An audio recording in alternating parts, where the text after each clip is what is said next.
Channel पे आप लोगों का स्वागत है। इससे पहले वाले वीडियो में हम लोगों ने जो चैप्टर 5 था घर्षण, उसके बारे में पढ़ा था और उसका कुछ चीज़ बाकी रह गया। तो आज हम लोग इस वीडियो में उस बल के प्रकार और उसका क्वेश्चन आंसर करेंगे। Chapter 5 class 8 science Bihar board. Okay, तो बल जो होता है दो भागों में विभाजित किया था बल को, ठीक है, संपर्क और असंपर्क। और संपर्क बल जो होते हैं दो प्रकार के होते हैं, पेशीय और घर्षण।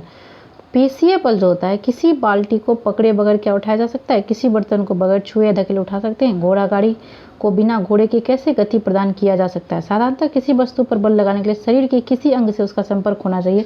अन्य संपर्क के लिए रस्सी, छड़ी, लकड़ी या अन्य सामग्री की भी सहायता ली जा सकती है। मतलब जब शरीर के किसी अंग से बल लगाते हैं, संपर्क करते हैं, तो वो क्या कहलाता है, पेशीय बल। ठीक है, पेशीय बल जो है मांसपेशियों की क्रिया स्वरूप लगने वाला बल है।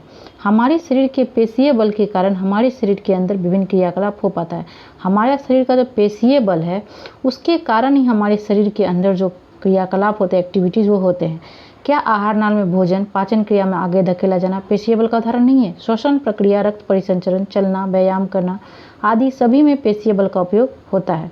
बोझ ढोने वाले जंतु भी कार्य संपादन हेतु पेशीय बल का उपयोग करते हैं। जो बोझ ढोते हैं, मतलब जैसे घोड़ा गाड़ी या बैलगाड़ी, वो सब भी जंतु जो है पेशीय बल का उपयोग करते हैं। क्योंकि पेशीय बल तभी लगता है जब पेशियां किसी वस्तु के संपर्क में हों, इसलिए इसे क्या कहते हैं, संपर्क बल कहते हैं। क्या अन्य प्रकार के संपर्क बल भी हैं, आइए पता करते हैं। तो अब देखिए घर्षण बल। संदूक या अलमीरा, गेंद तथा साइकिल की गति सतह या फर्श के साथ होती है। जब कोई वस्तु किसी दूसरी वस्तु के संपर्क में गति करती है,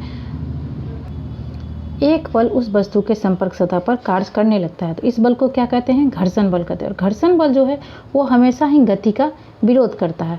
ठीक है, और घर्षण के बारे में हम लोग अच्छे से अगले चैप्टर में पढ़ेंगे। अब देखते हैं असंपर्क बल। असंपर्क बल जो होता है वो दो प्रकार के होते हैं मेनली। पहला गुरुत्वाकर्षण, दूसरा चुंबकीय बल। गुरुत्वाकर्षण बल, प्रकृति में ऐसे बल भी हैं जो दो वस्तुओं के बीच बिना संपर्क किए लगते रहते हैं। जैसे नल को खोलिए, जल नली के मुंह से पृथ्वी की ओर गिरता है। मतलब कुछ बल ऐसा भी है जो बिना संपर्क किए दो वस्तु के वो लगता है। जैसे जब हम लोग नल को खोलते हैं तो वो नल जो है पृथ्वी की ओर गिरने लगती है।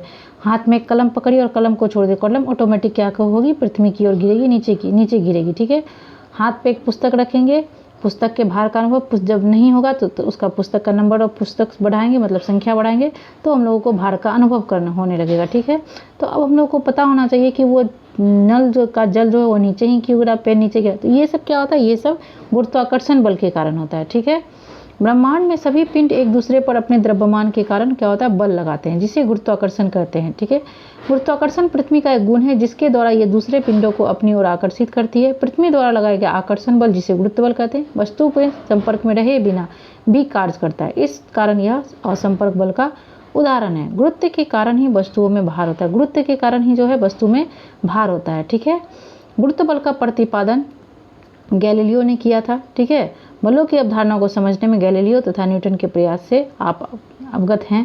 गुरुत्वाकर्षण बल की क्या अवधारणा है, तो ये सब है इसमें। अब हम लोग पढ़ेंगे चुंबकीय बल। चुंबकीय बल का प्रयोग आप कर चुके हैं। अध्याय 2 में आवेशों के बीच लगते हुए विद्युत बल के विभिन्न प्रयोग भी आप कर चुके हैं। तो ये ऐसे बल हैं जो दो वस्तुओं के बीच बिना संपर्क किए लगते हैं, चुंबकीय बल और गुरुत्वाकर्षण बल।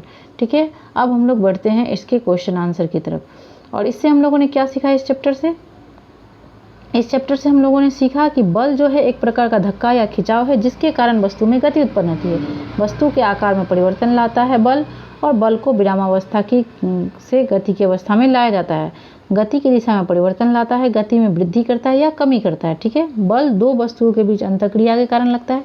बल में परिमाण एवं दिशा दोनों होते हैं। किसी वस्तु की चाल में परिवर्तन अथवा गति की दिशा में परिवर्तन अथवा दोनों में होने वाले परिवर्तन का अर्थ है इसकी गति अवस्था में परिवर्तन होना। अब इसका जो है क्वेश्चन आंसर दिया गया है, उसको हम लोग करेंगे। ठीक है, तो पहला प्रश्न है, किसी वस्तु को धक्का देना या खींचना कौन सी क्रिया है। किसी वस्तु को धक्का देना या खींचना जो है वो अंतःक्रिया या अन्योन्य क्रिया है। अब है बल क्या है, बल एक प्रकार का धक्का या खिंचाव है जिसके कारण वस्तु में गति उत्पन्न होती है। तीसरा क्वेश्चन है, बल के द्वारा कौन कौन सी क्रिया की जा सकती है। तो बल के द्वारा हम लोग जो है वस्तु के आकार में परिवर्तन कर सकते हैं, अवस्था में परिवर्तन कर सकते हैं, वस्तु की गति की दिशा में परिवर्तन कर सकते हैं, वस्तु की गति में वृद्धि या कमी लाई जा सकती है। अब वस्तुओं की अंतःक्रिया से आप क्या समझते हैं।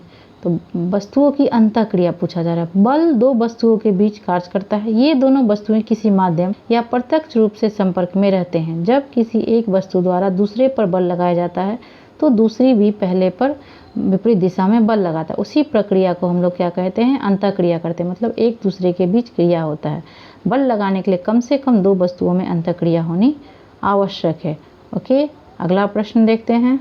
अगला प्रश्न है, एक ऐसा उदाहरण दीजिए जिसमें दो व्यक्तियों द्वारा बल आरोपित किया जा रहा है परंतु परिणामी बल शून्य होता है।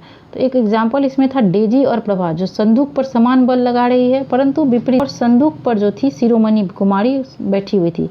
तो संदूक पर बैठी शिरोमणि कुमारी और संदूक के स्थान में कोई परिवर्तन नहीं आया। मतलब जो दोनों समान बल लगाए डेजी और प्रभा संदूक पर, तो संदूक वहीं का वहीं रहा। यानी दोनों बहन के द्वारा लगाए गए बल का परिणाम क्या हुआ, शून्य हो गया। रस्साकसी के खेल में दो दलों द्वारा बल किस दिशा में लगाया जाता है। तो रस्साकसी के खेल में दो दलों द्वारा बल जो है विपरीत दिशा में लगाया जाता है।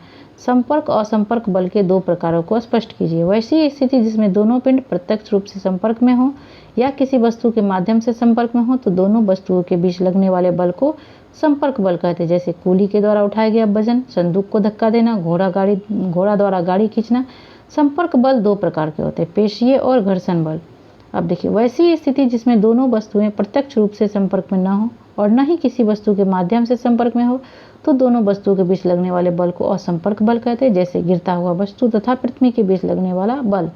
चुंबक लोहा के बीच लगने वाले बल यानी गुरुत्वाकर्षण बल, चुंबकीय बल इत्यादि जो है असंपर्क बल के उदाहरण हैं। अगला प्रश्न है, गुरुत्वाकर्षण बल, विद्युत बल, घर्षण बल से क्या समझते हैं। तो ब्रह्मांड में सभी पिंड एक दूसरे पर अपने द्रव्यमान के कारण बल लगाते हैं, जिसे क्या कहते हैं, गुरुत्वाकर्षण बल कहते हैं। गुरुत्वाकर्षण जो है पृथ्वी का एक गुण है जिसके द्वारा ये दूसरे पिंडों को अपनी ओर आकर्षित करती है। विद्युत बल, दो विशिष्ट वस्तुओं को आपस में रगड़ने से आवेशों का स्थानांतरण होता है जिसके कारण दोनों वस्तुएं आवेशित हो जाती है, जिसमें से एक धनावेशित तो दूसरा ऋणावेशित। इस प्रकार इन वस्तुओं में किसी वस्तु को आकर्षित करने की क्षमता आ जाती है जिसे विद्युत बल कहते हैं। घर्षण बल, जब कोई वस्तु किसी दूसरी वस्तु के संपर्क में गति करती है, एक बल उस वस्तु के संपर्क सतह पर कार्य करने लगता है, इस बल को घर्षण बल कहते हैं। और घर्षण बल जो है हमेशा ही गति का विरोध करता है। अब पूछा जा रहा है भार क्या है। क्या भार को बल की माप के लिए प्रयुक्त किया जा सकता है। जिस बल से पृथ्वी किसी वस्तु को अपने केंद्र की ओर आकर्षित करती है वही बल उस वस्तु का भार कहलाता है। तो बल को जो है भार को बल की माप के लिए प्रयुक्त किया जा सकता है। ओके, अब है मिलान करने के लिए। तो ठीक है, गुरुत्वाकर्षण बल होगा सेब का पेड़ से टूटकर नीचे गिरना। विद्युत बल जो है ऊष्मा उत्पन्न करना। घर्षण बल है कागज के टुकड़े को आकर्षित करना। चुंबकीय बल लोहे की कील को आकर्षित करना। और पेशीय बल घोड़ा द्वारा गाड़ी खींचना। अगला प्रश्न है, बल की इकाई का नाम बताना है। तो बल की इकाई जो है वो, जब गेंद हवा में फेंकी जाती है तो इसकी गति में परिवर्तन होता रहता है। ये परिवर्तन किन किन बलों के द्वारा किए जाते हैं। तो हवा में फेंकी गई गेंद की गति में परिवर्तन जो है निम्नलिखित बलों के कारण होता है, घर्षण, गुरुत्वाकर्षण और आरोपित बल का घटता परिणाम। पेड़ से नीचे गिरते सेब पर कौन सा बल कार्य करता है। तो इस पेड़ से जब सेब नीचे गिरता है तो इस पर गुरुत्वाकर्षण बल कार्य करता है। जब दो वस्तुओं को एक दूसरे के साथ रगड़ खाता है तो इनके सतहों के बीच जो बल कार्य करता है वह बल क्या होता है। तो वह बल होता है घर्षण बल। इनमें कौन असंपर्क बल है, खिंचाव, धक्का, चुंबकीय या घर्षण। तो इनमें से जो है चुंबकीय बल जो है ये असंपर्क बल है। ठीक है, तो ये जो था आपके साइंस का चैप्टर 5 का क्वेश्चन आंसर था। मिलते हैं हम लोग नेक्स्ट वीडियो में अगले टॉपिक के साथ। तब तक के लिए थैंक यू। वीडियो अच्छा लगे तो लाइक एंड शेयर जरूर